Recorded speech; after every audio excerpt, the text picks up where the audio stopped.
comes down to this. Who is going to face Night Phoenix in that grand finals? And who is going to end up who is going to... Okay. Who is going to make it to face Night Phoenix in that grand finals? And who is going to be breathing a sigh of relief that they won't have to question everything that they know?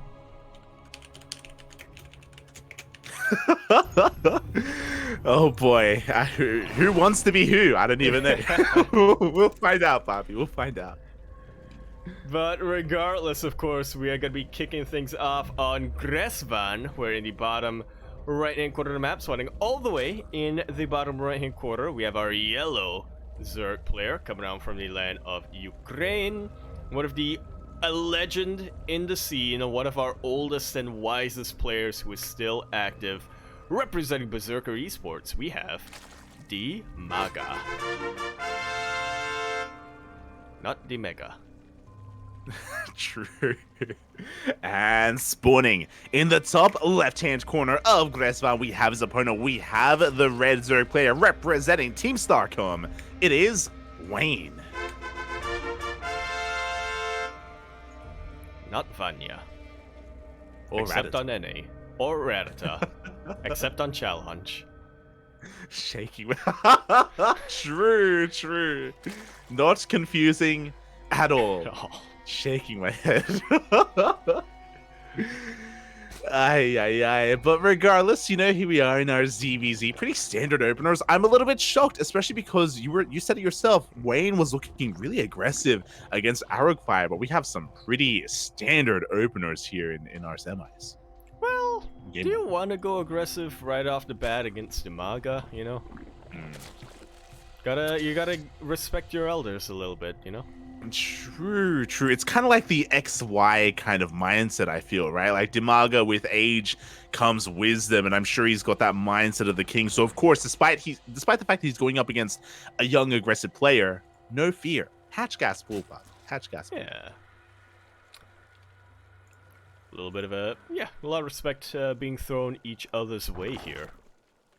Not something I'm too used to in a ZvZ, but yeah. You say that. Kura was because I wasn't able to cast yesterday. Dark versus Ragnarok, Yep. But apparently I heard that they were like mirroring each other, but like yeah, they were completely mirrored. But here's the thing: they were completely mirrored and playing Hatch first every single time. I think it went to the Ace match if I remember correctly, but yeah. Oh no, I think Dark did end up winning, but yeah, surprisingly, Ragnarok and Dark, two players known for being hyper aggressive in ZvZ, just decided not to for whatever reason. Yeah, I don't know if you remember this or if this will trigger your memory, but we had a very similar story in GPO a couple of years ago with Mia Micah and Gogo Joey. Oh, where yep, core memory on that. There you go, mate. Where we would cast them like leading up to the finals, and they would like be clowning all over like Demi or Oreo or Ender or whatever Zerg player they face. Then in the finals, Hatch gas pool. And because they face each other every week in the finals, and they were like, we might have just trashed Ender and Demi and Oreo and whatnot, but this time, let's just be chill. Yeah, I specifically remember seeing that and then like seeing Demi in the chat for the finals being so sad. He's like, why can't you open like this against me? Smooch. Am I not good enough for you, Papi? Oh, Feels bad. But a very similar thing here, as we've had some very standard openers. Hatching Spool into a third base timing for both players. We see Baliness as well. No one really deviating too hard. Until now, we'll see if anyone decides to make a swell of Lings. But even here, only just a handful of Lings just to defend. Yeah, they're actually droning up very, very hard. Wayne gonna be our first player going into a lair. But for the time being, things are just slow. Things are just chill. Yeah, everything is looking normal. Outside of that lair, that is a very fast lair, bear that in mind. So we'll keep an eye on things. Oh, to see how that goes. We do see Wayne trying to be a little bit cheeky, trying to bait out one of these Bailings, but no, DIMAGA, he's too quick for that. He's too good. It's that mindset. It's that mental. He knows not to overreact to that. Oh, yeah. There you go, mate. There you go, as the Roach Warren is now on the way for both players. Again, because of the faster lair from Wayne, I expect him to cut workers sooner, and I expect him to go into a +1 Roach speed timing here, but we'll keep an eye on things, because if Wayne takes more gases, he could always go into a Spider. Yeah, and more gases is exactly what he's going for. Yeah, that's quite a lot of gases here. Meanwhile, Wayne, oh, he even dips into the main base. He's going to get a full scout, confirm the lair timing of his opponent as well. He knows that he has that advantage going his way, and he is committing here to Roaches. Yeah, he should be breathing a little bit of a sigh of relief, knowing that the ball is entirely on his court right now. If he wants to play aggressive, he can. You know, he's going to be able to get his upgrades and his Roaches out much quicker than DIMAGA. Or if he wants to just use those Roaches to secure his map control and be greedy, he also can. Yeah, I mean, we're seeing it right now here. DIMAGA, he's droning. He is happily droning right now. He's got 8 more drones on the way. Wayne has cut workers. He's making nothing but Roaches. He's going to be hitting this +1 Roach speed timing as crisply as possible. And this is going to hit like a truck. And DIMAGA doesn't know. He needs to figure out that, again, it's not safe to drone, that he needs to focus on army production. Yeah, meanwhile, he is just trying to be cheeky and trying to go for some Baneling drops. We've been seeing them a lot more in ZvZ, but like you said, he just doesn't know that Wayne is already making his way across the map. By the time this Overlord catches sight of these Roaches, it's going to be way too late. Yeah, mate, we do have the highway being set up as well. Wayne is setting everything across the map. He's basically all in at this point. DIMAGA now realizes what's going on. He throws down 3 spine crawlers, but are they done in time? Are they going to be done in time? Well, we'll have to see. A couple of Ravagers do pop out, but they are only a couple of them. These biles were completely dodged as well. There is nothing stopping the Roach train of Wayne. DIMAGA trying to reciprocate some damage. No! Oh, GG is called before DIMAGA can even throw down those Banelings. Aww. I feel baited. I feel unsatisfied, like yeah, those Banelings right on top of the top of the mineral line, and decides, you know what? No, I'm not even gonna try. I'm gonna tap out. He's teasing us, Papi. Oh my god, we were on the cusp. We were on the cusp of that climax. I mean, sure, DIMAGA, he was dying to the Roaches, and even if he got every single drone at that natural base, it wouldn't have mattered. But you know, it would have been nice to have seen. Yeah. You know, would have been a beautiful experience. Would have been ASMR.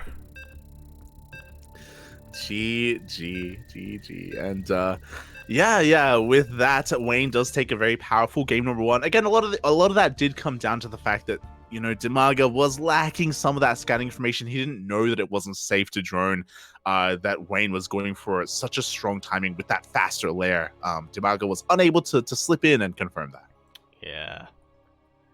Yeah, a little bit of an unfortunate pathing with his Overseer. He was scouting around trying to figure out what was going on, but he was scouting at the natural base, which he saw was fully saturated. He was scouting the main base, which he saw, okay, there's a lair and it's fully saturated as well.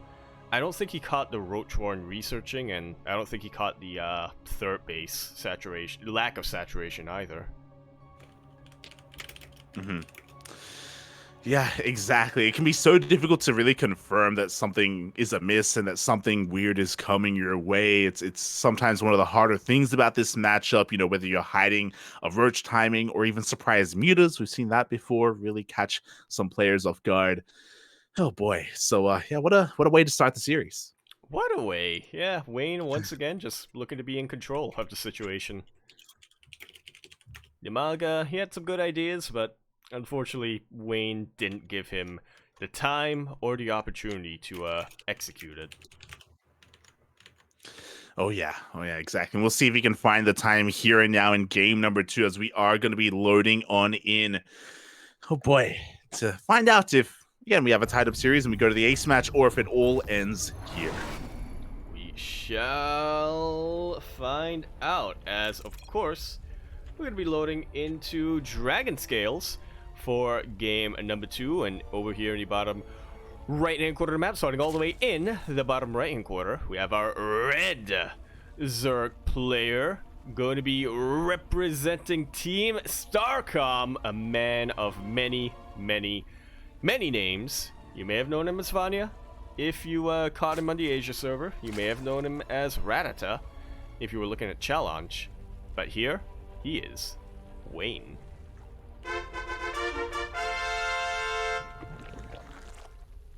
Going for the pool first and spawning in the top left-hand corner of Dragon Scales, we have his opponent. We have the Ukrainian Zerg player representing Berserker eSports. It is DIMAGA. The absolute disrespect now coming out from Wayne. Game number 1 was like, all right, you know, I'll play along. I'll chill out a little bit. I'll go hatch gas pool like you're doing. Game number 2, nope, gloves are off. I'm going pool first. The gloves are off. I mean, I would agree with you with the apt description of the disrespect, because this is a regular pool first. It's a pool hatch gas, so this is not aggressive. This is designed to shut down 12 pools and 12 11s and 13 12s and things of that nature. So he's assuming that his opponent is going to be aggressive after that, but DIMAGA has the mindset of the king, Pop. He has the mindset of XY, hatch gas pool, no fear, no flinching whatsoever from DIMAGA. Yeah. He knows he doesn't have to resort to any early game aggression to, you know, be able to have a chance in this game. Mm-hmm.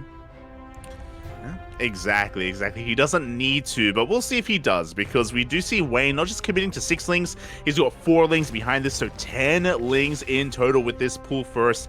He's looking to try and catch his opponent with his pants down, and we do see DIMAGA respecting this a lot. He is oversaturated in his main, is making sure that there aren't any exposed drones at the natural. Yeah, Wayne was able to scout the hatch first coming out from DIMAGA, so he tries to take this opportunity to just get whatever damage he can, whilst he can. DIMAGA, on the other hand, he's got to move out. He's going to be trying to get whatever defenses he can muster up and running. Wayne is actually... This is very aggressive from Wayne, actually. Oh. Holy, 10 more lings are on the way. And he's hiding them. He's banking the lings for a massive ling flood here. He's trying to catch again. DIMAGA unawares. DIMAGA, without knowing anything, he is thankfully throwing down a Baneling Nest relatively early here. He isn't going for a third base, so he's playing this out safe. But is the Baneling Nest going to finish in time? Because Wayne is going to be hitting a very strong timing here with Ling Speed. He's actually already moving out. Oh my god. Yeah, Ling Speed seconds away from completion. Yeah, exactly. He's just getting into position here. We do see DIMAGA trying to get a scout off. The Queens are looking to deny him, but no, the Ling gets in. And the Ling will scout the mass of Zerglings from Wayne. Wayne now, he knows that he's gotten got. He needs to send everything across the map right now before DIMAGA can really respond to this. DIMAGA setting up a little bit of a wall, and he does have Queens in position. Baneling Nest will just complete as well. That's a lot of Banelings. That's a lot of Banelings on the way, but the wall is a wall. There's not enough energy. Oh no, there will be enough energy for one transfuse, and there we go. The Queen is holding the line. Slowly but surely, it is starting to lose a little bit of ground, but that's where the Banelings come in. Wayne's going to try to snipe them as best he can, but DIMAGA, he did not neglect his own Ling production. The Banelings, they got juked. They got juked, but you know what? Oh, they'll find some connections anyway, and Wayne, he's droning right now. He's trying to transition. He's going to get 1 Queen in the main base. Very nice damage here, but he needs more than that as he tries to catch up in that worker count. Yeah, 1 Queen, I guess it's a little bit of a consolation, but now DIMAGA still has the drone advantage. He has all of these Lings that he made for defense that he can now use to counterattack. He's also the player who has Banelings available to him. Wayne is going to have the perfect positioning with his Spine Crawlers, with his Queens, and the perfect Transfuses as well to be able to defend a counterattack if that's what DIMAGA goes for. Exactly. I mean, that's the thing. DIMAGA is going for that counterattack. There is not enough resources for a full wall, so we have a couple of Spine Crawlers instead. The Banelings, they detonate. It was a kills, not cancels, by the way, and now that Natural is exposed, it's compromised. Very decisive decision here from DIMAGA. He doesn't want to waste time trying to connect with these drones. He knows that the Lings can kill the drones for him. He'd rather just make sure that there are as few defenses as possible here for Wayne. Yeah, exactly. Now every Queen is going to fall. The Spines will not finish. Lings are flooding across that. GG gets called, and DIMAGA, he takes game number 2, punishing the Ling flood, punishing the pool first. Oh. He just taught Wayne some respect. He's like, mate, I'm literally twice your age. I am two Waynes right now, and you're trying to link flood me? I've been link flooding since before you were born. I've done more ling floods than you've built drones. Aye. He knew exactly how to respond, and he knew Let's exactly go. how to counterattack. I'm pretty sure this is our own first and so far only tie in tonight's bracket. Yeah. You're not wrong, mate. You are not wrong as we're getting ready here for the ace match. The first time that we're getting one in the bracket, as you did mention. I'm just slowly letting there we go. Just slowly letting in. Meanwhile, as we get ready for this, Yaku, could you turn me down a little bit more? Turn me down a little bit more. Yes. Okay. Thank you. Thank you so much as well for any kind of audio related feedback in the chat to make sure that the experience is as pleasurable to your ears as possible. Oh, very pleasurable. As we are going here for our ace match, and I'll be shocked. I'll be so surprised if Wayne goes for another early pool. It's gonna be crazy. Are we anticipating the DIMAGA pool now? You never know. You never know. As we load on into our ace match now, our first ace match of the evening. It's one map away from determining who is going to face Night Phoenix later on tonight. It's happening! It's happening in the top left right corner of the map. Swatting in the top right-hand corner of the map, our red Zerg player going for a 12 pool, representing Team Starcom. He is Wayne. And spawning in the bottom left-hand corner of Royal Blood, also going for a 12 full as well. Mirrored builds, mate. Mirrored aggression from our two players from the land of Ukraine, representing Berserker eSports. It is DIMAGA. Mate. The gloves, the socks, the hats are all off. The hands are off. The brain is off. As both of our players are just going full knife fight. Let's go, Bobby. Everything is off, but you know what? There's something that's on right now, and let's see what the hell happens as DIMAGA. What? Okay, both players, they're going for 12 pools with hatcheries behind them, which is how this works, by the way. 13 12s are the more all-in variation. Lings are going to be going out across the map, but once they realize what's going on, I imagine they're going to turn around. The Lings are about to be spotted here by both players. I don't know about that. I think once they realize what's going on, once they meet in the middle of the map, they're gonna point at each other like the Spider-Man meme. They're pointing. They're pointing. They see each other from the top of the stairs. Okay, come at me, bro. Wait a minute. I dare you to try and push up this ramp. And Wayne backs off. He goes back home. But he sneaks out a couple Lings behind this, so he's going to be going for a bit of a scout here. He's going to try and figure out what the follow-up is going to be from DIMAGA and see if there's another early gas or anything crazy like that. No gases yet from DIMAGA. Wayne is able to confirm this, and he should be heaving a sigh of relief, as he himself has not neglected gas. There we go. No, he did go for cancel them. Yeah, he went for an extractor trick here, so Wayne just being a little bit cheeky, as we do see things are about to settle. And again, this is typically how things go. If both players do 12 pool, the player that commits into the other, like the defender's advantage is so powerful. That's why no one is pulling the trigger. That's why no one is really dedicating too much into an attack, because if you attack, you die. Yeah. Now you find ourselves in a position of 12 pool chicken, I guess is how I'll describe it. Like you said, you're just taunting each other to come at me. But nobody really wants to. Like you said, the defender's advantage is just way too good. There you go, mate. There you go. So things are going to be settling here. Bit of spice to kick things off, but again, because both players did 12 pool each other, things are going to be settling from here. And Wayne is the first to go for his gas geysers. DIMAGA only a couple of seconds behind him. Very much mirrored. They are very much mirrored. Exactly. Now, from this position, because the gases are so late, it is typical for Zerg players to just wall off on 2 bases, delay their third, skip link speed, and go straight into roaches. We'll see if either one kind of goes for a different variation instead. We'll see if anyone is crazy enough to go 2 base Muta, for example, as well. It's going to be off of 2 bases, whatever it is. Yeah, we're gonna have to keep our eyes on those gas counts. And when you say 2 base Muta, we mean a real, legitimate 2 base Muta. None of these, I'm getting a 3rd base, but I'm not saturating it, so it's technically 2 bases. Nah. This is, you only have 2 bases and a dream. Well, and a spire, I guess. 2 bases and your life. True, Bobby, true. And there are those layers being thrown down. Link speed is being skipped by both players, and there is our full walls. We have Roach and +1 on the way. DIMAGA is the first to take a 3rd base, and this is being spotted by Wayne, so he knows that he's safe to take his own. If he chooses to take his own. He also knows that going for this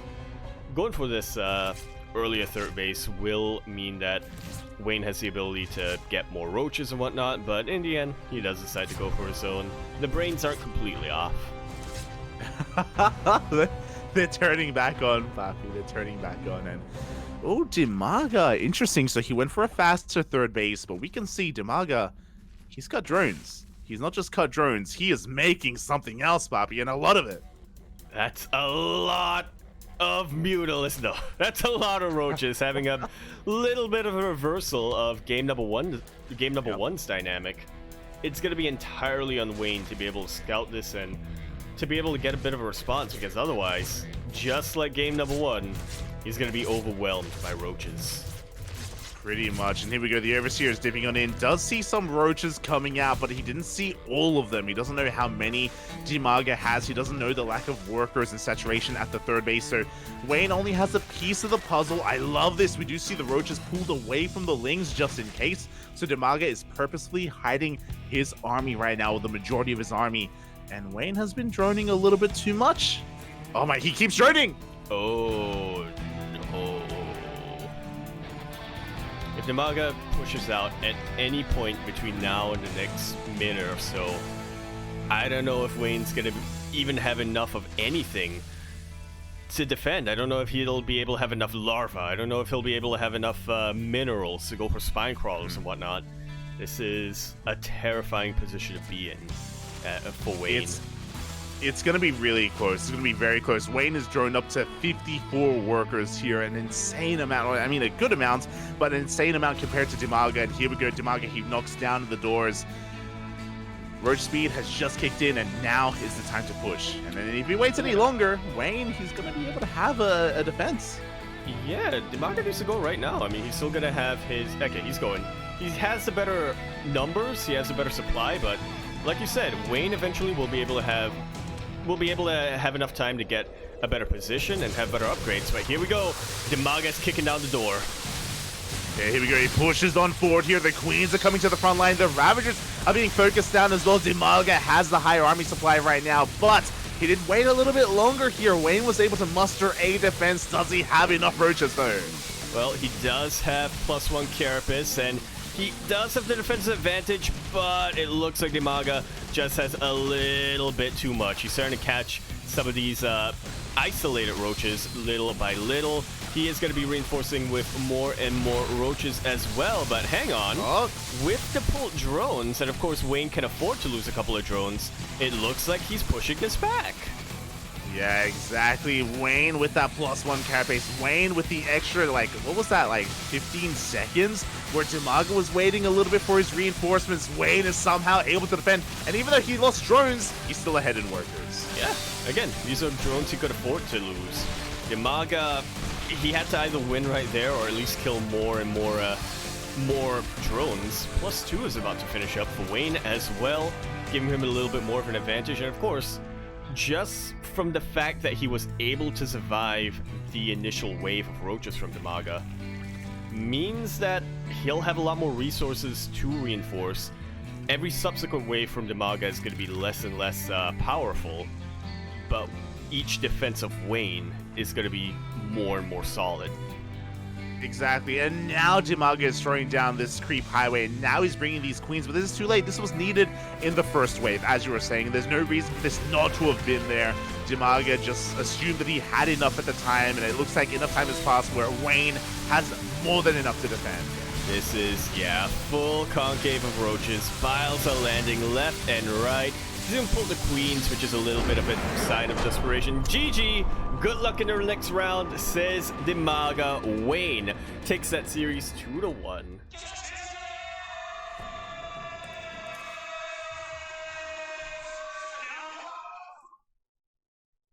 Nicely done. GG, well played. And that was a close series again. DIMAGA, I do love how well he did at hiding his overall build, at hiding his all-in. I do think that Wayne was caught off guard, but enough time had passed where Wayne was superseding DIMAGA with those upgrades, where he was making or refining his army with more Ravagers, with more Roaches in general. Just maybe missed his opportunity a little bit. Yeah, 10 seconds. Was all it took there for Wayne to be able to muster up enough of a defense force. He was still behind in terms of army supply, but he had just enough. He had just that sweet spot where he was able to get a little bit of a concave, where by pulling workers, he was also able to buy himself a little bit more time to get more and more roaches. Each loss from DIMAGA hurt much, much more than each loss for Wayne. Yeah. On top of that, DIMAGA not having his creep highway or his queens as well for that first push may have also impacted things as well. Maybe not as all-in as he could have been, but regardless, GG, well played for DIMAGA for making a series out of it. Again, as you mentioned, the first series to go to the ace match in in this portion of the bracket, at least when it comes to the broadcasted matches. So, it was a really exciting back and forth series, and really well, kind of a good performance regardless by DIMAGA. Yeah. Really good performance. It's a little bit unfortunate that he had to fall. I would have loved to have seen what he had in store here for the finals, but I can't say I'm too disappointed in getting a Wayne Night Phoenix finals now. Oh, let's go. Let's go, Papi. Let's go. The young blood, the next generation, and Night Phoenix and Wayne, the European Zoomers, are going to be facing each other here in the grand finals. Oh boy, we have a little bit of time here to prepare, to get set up for it, and to remind the people and to remind the people back at home a little bit more about this tournament and about, how you can maybe support it. Indeed. How can you support this tournament?